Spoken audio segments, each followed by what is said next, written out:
Olá, eu sou o Lucas e esse é mais um episódio do Letras na Rede.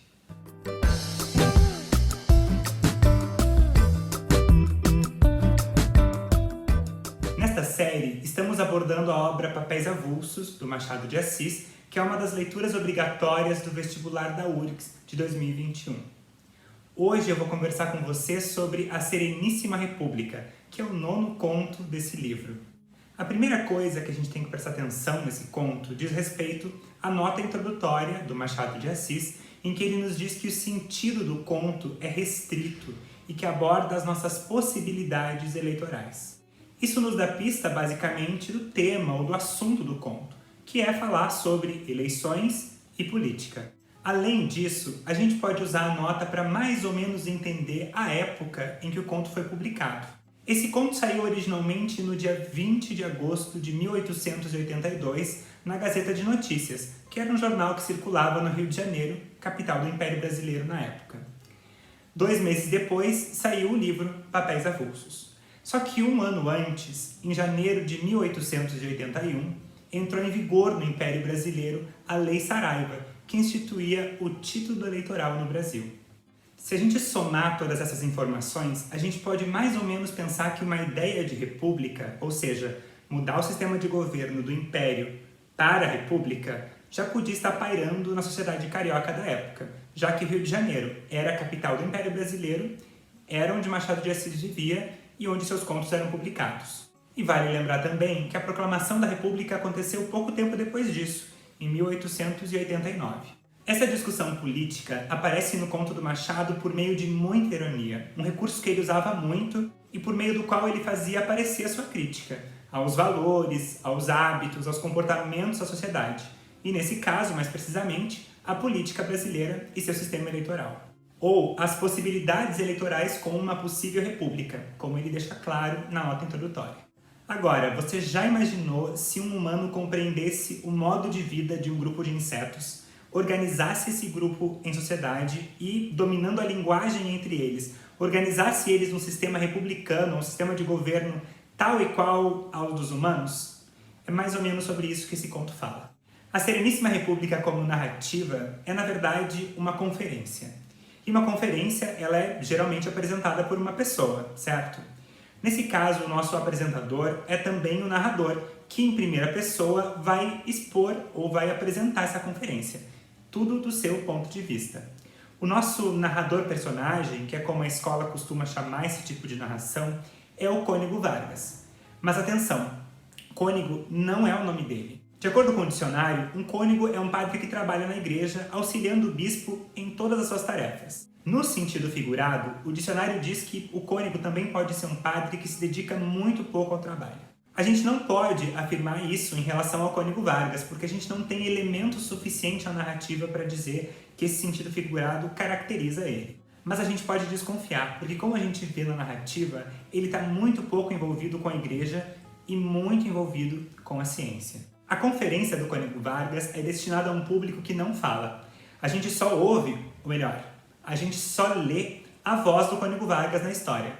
Mas a gente sabe que esse público está ali, porque ele interage de vez em quando, reclama de uma risada que ouve da plateia, enfim. Mesmo quando o Cônego Vargas está descrevendo coisas que acontecem no seu experimento científico, e para isso aparece a terceira pessoa, a gente não pode esquecer que é sempre ele o narrador, sempre ele o nosso palestrante ou conferencista. Ele então vai contar que fez uma descoberta inédita na ciência. Lembrem que isso, final do século XIX, 1870, 80 e uns quebrados. Ele fez uma descoberta inédita que seria digna de ser publicada no Globo, que era uma revista de tendência científica e republicana da época.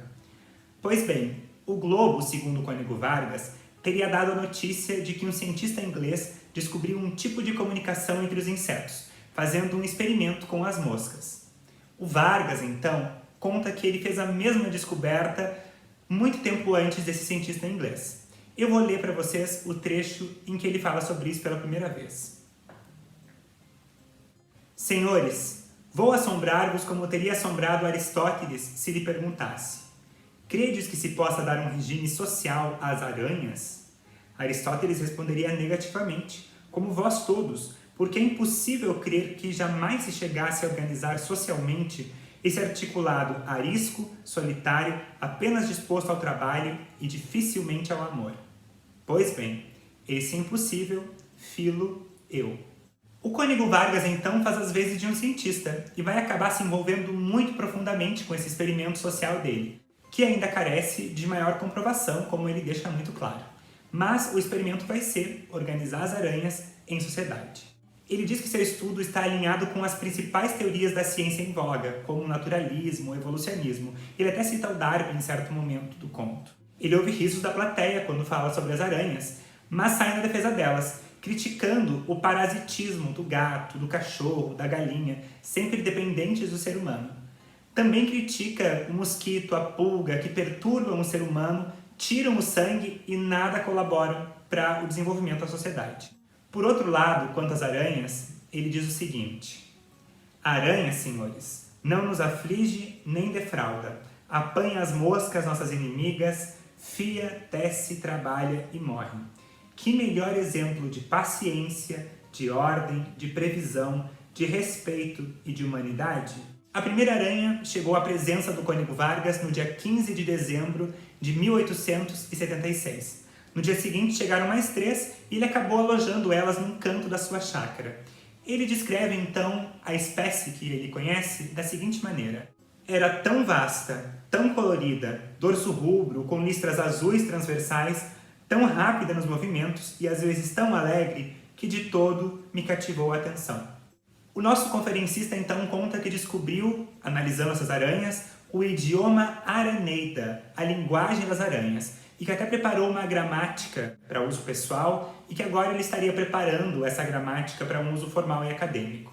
Tem até uns tom exagerado nessa parte, porque ele diz que pensou em desanimar 20 vezes desse trabalho, mas nunca desistiu. Pois bem, o Cônego Vargas não vai falar sobre a linguagem araneida. A gente não tem nenhum exemplo dessa língua. Até porque não é a sua intenção.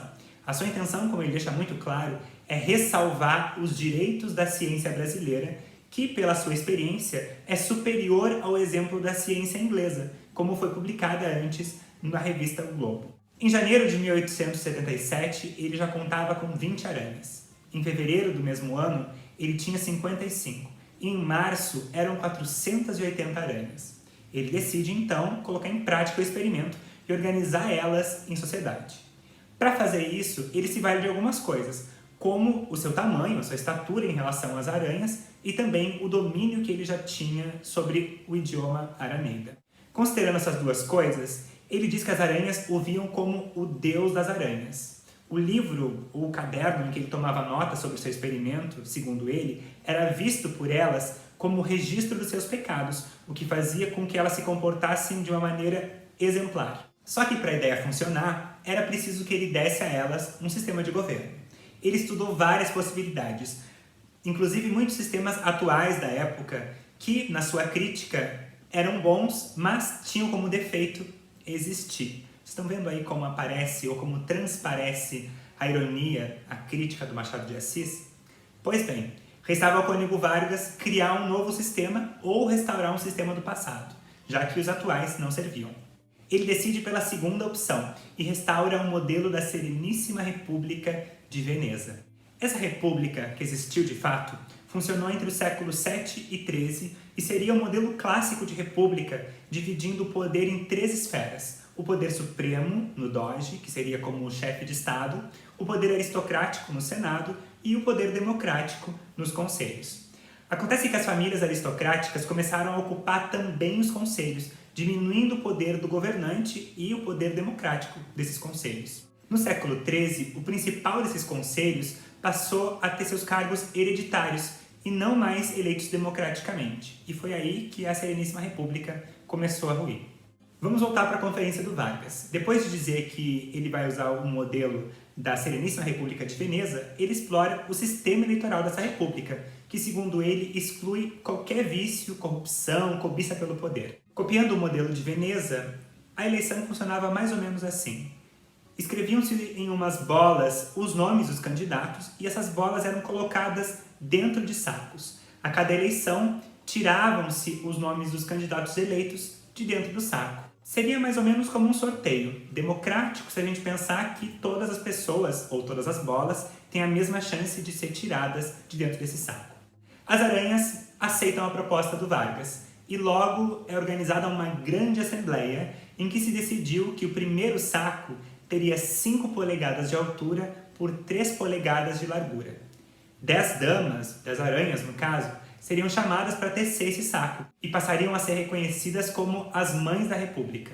Também havia o oficial das inscrições, que era o responsável por escrever o nome dos candidatos nas bolas, e, no dia das eleições, o oficial das extrações, que era quem tirava as bolas de dentro do saco para preencher os cargos em eleição. Só que aí veio o primeiro problema. A eleição ficou viciada na largada, porque um legislador percebeu que havia 2 bolas com o nome do mesmo candidato. O que a Assembleia decide fazer então? Reduzir o tamanho do saco em largura, de 3 polegadas para 2 polegadas. O argumento era de que se houvesse menos espaço, havia menos possibilidade de fraude. E veio o segundo problema. Por distração do oficial das inscrições, um candidato deixou de ser inscrito. Aí a Assembleia decidiu que o saco devia voltar às dimensões originais. E lá foram as 10 damas da República refazer o saco. No meio dessa confusão toda, morreu o primeiro magistrado e era preciso fazer uma eleição também para substituir esse cargo.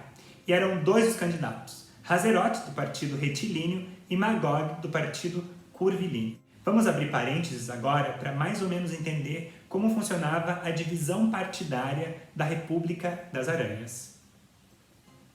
Uns entendem que as aranhas devem fazer teias com fios retos, é o partido retilíneo. Outros pensam, ao contrário, que as teias devem ser trabalhadas com fios curvos, é o partido curvilíneo. Há ainda um terceiro partido, misto central, com este postulado. As teias devem ser urdidas de fios retos e fios curvos, é o partido reto-curvilíneo. E, finalmente, uma quarta divisão política, o partido anti-reto-curvilíneo, que fez tábua rasa de todos os princípios litigantes e propõe o uso de umas teias urdidas de ar, obra transparente e leve em que não há linhas de espécie alguma. Para uns, a linha reta exprime os bons sentimentos, a justiça, a probidade, a inteireza, a constância, etc. Ao passo que os sentimentos ruins ou inferiores, como a bajulação, a fraude, a deslealdade, a perfídia, são perfeitamente curvos. Os adversários respondem que não, que a linha curva é da virtude e do saber, porque é a expressão da modéstia e da humildade. Ao contrário, a ignorância, a presunção, a toleima, a parlapatice são retas, duramente retas. O terceiro partido, menos anguloso, menos exclusivista, desbastou a exageração de uns e outros, combinou os contrastes e proclamou a simultaneidade das linhas, como a exata cópia do mundo físico e moral. O quarto limita-se a negar tudo. Vamos voltar então para a eleição do primeiro magistrado. Nem o Hazeroth, nem o Magog foram eleitos. O primeiro porque faltou a letra H do início do nome, e o segundo porque faltou a última letra G. Venceu um tal político obscuro e os candidatos pediram uma devassa, ou seja, um processo investigativo para descobrir o que tinha acontecido. O oficial das inscrições confessou o erro, mas não foi punido porque ninguém queria culpar alguém por erro de ortografia. A Assembleia então manda mudar o saco para que fosse feito de malha e assim fosse um pouco transparente e todo mundo pudesse ver os nomes inscritos nas bolas dentro do saco. Só que aí veio o quarto problema, porque, como diz o Código Vargas, o comentário da lei é uma eterna malícia. Um tal de Nabiga armou com o oficial das inscrições para que a sua bola fosse sorteada, quando se escolhia para um cargo entre apenas ele e mais 2 candidatos. A solução da Assembleia foi mais uma vez voltar o saco às dimensões originais. Mas eles já não sabiam que esse saco era problemático? Bom, o resultado, mesmo com erro ortográfico, passaria a ser aceito desde que 5 pessoas, ou melhor, desde que 5 aranhas, fossem lá e comprovassem que a bola sorteada era de tal candidato. E aí acontece o quinto problema, talvez o que mais chama atenção em todo esse conto. Faça uma eleição para o cargo de coletor de espórulas, que seria como um coletor de impostos entre as aranhas. E eram apenas 2 candidatos, Nebraska e Caneca. A bola sorteada foi a do Nebraska, mas faltava a última letra do seu nome, de modo que ficava parecendo Nebraska.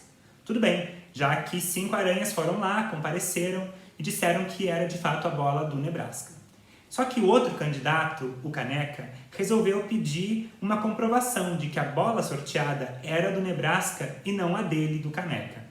A Assembleia decide chamar então um filólogo, um especialista em estudo de linguagem, que era também metafísico, matemático, alguém muito importante na República das Aranhas. E esse filólogo diz o seguinte: faltava no nome Nebraska apenas a última letra, a letra A. Isso, segundo ele, não seria para abreviar, porque ainda havia espaço para mais 2 ou 3 sílabas. Portanto, a falta era intencional, para chamar a atenção justamente para a letra K, que ficava no final da palavra. Só que a letra K, segundo ele, se reproduz no cérebro de 2 formas. A forma gráfica, que é como a gente lê e escreve a letra K, e a forma do som, que é como a sílaba CA, K, que lembra, segundo ele, e faz o cérebro pensar na primeira sílaba do nome do outro candidato, K. Depois disso, ainda segundo o filólogo, é natural que o cérebro queira continuar formando uma palavra, e lembrem, havia espaço para mais 2 ou 3 sílabas. O natural, segundo ele, é voltar ao começo do nome Nebraska e puxar a primeira sílaba. Logo a gente puxa a primeira sílaba de Nebraska, ne, que vira a segunda sílaba de caneca. Pronto, segundo o filólogo, já temos as 2 primeiras sílabas do nome do outro candidato, cané. Falta ainda um K no final para que o nome fique completo, caneca. E como é que se faz isso se a sílaba que está sobrando em Nebraska é Brás? Como que se transforma Brás em K? O filólogo diz que essa é uma das coisas mais fáceis de demonstrar, mas ele não demonstra nada. Porque, segundo ele, o público, ou seja, a Assembleia das Aranhas, não tem preparo suficiente para entender o significado espiritual, filosófico da sílaba, as suas origens, fases, efeitos, enfim, uma enrolação que ele faz.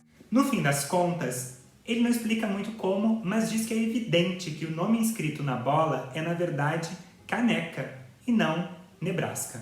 Depois disso, qual foi a solução da Assembleia? Abolir a prova das 5 aranhas e, mais uma vez, mudar as dimensões do saco, que agora seria de 4,5 polegadas de altura por 2,5 polegadas de largura. Não funcionou e os problemas continuaram. Tentaram fazer o saco em forma de triângulo, depois cilindro, ampulheta, mas nunca chegaram à perfeição. O Cônego Vargas então fala em Erasmus, que era a personagem responsável por levar as mudanças no saco às 10 damas da República a cada vez que elas tivessem que refazer o seu trabalho. Ele conta a elas a história de Penélope, que na mitologia grega era esposa de Ulisses e passou 10 anos esperando a volta dele da Guerra de Troia. Como o tempo passa e não se tem notícia de Ulisses, o pai de Penélope sugere que ela se case outra vez. Ela, como era fiel ao marido, preferiu esperar, mas para não desagradar o pai, diz que se casaria de novo depois de tecer a mortalha de Laerte, que era o pai de Ulisses. Ela tecia então de dia e desmanchava de noite, até que Ulisses voltasse. Vamos voltar ao conto e ler o trecho final, que é quando Erasmus fala com as 10 damas da República.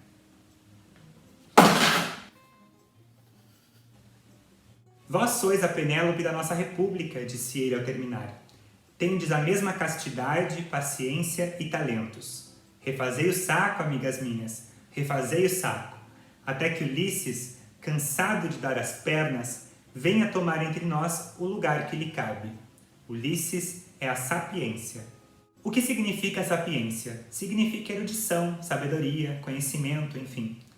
As Penélopes da República, ou seja, as 10 damas da República, precisam tecer o saco outra vez e outra vez e outra vez, até que esse Ulisses metafórico chegue, até que o conhecimento chegue à Assembleia das Aranhas, à República das Aranhas como um todo. Até que isso aconteça, ao que tudo indica, não vai ter fim a corrupção eleitoral, como tinha destacado a professora Marisa Lajolo lá no vídeo de introdução à série sobre papéis avulsos. Se você não viu esse vídeo, o link vai ficar aqui embaixo na descrição. Sobre a Sereníssima República, é isso. Até a próxima! Não esqueça de conferir os outros vídeos da série e de seguir o Letras na Rede aqui no YouTube e também no Instagram, no Twitter e no Facebook, pelo @Letras na Rede. Deixe nos comentários as suas dúvidas e perguntas sobre esse conto ou sobre a obra do Machado de Assis. Ao final da série sobre papéis avulsos, voltaremos para responder suas perguntas.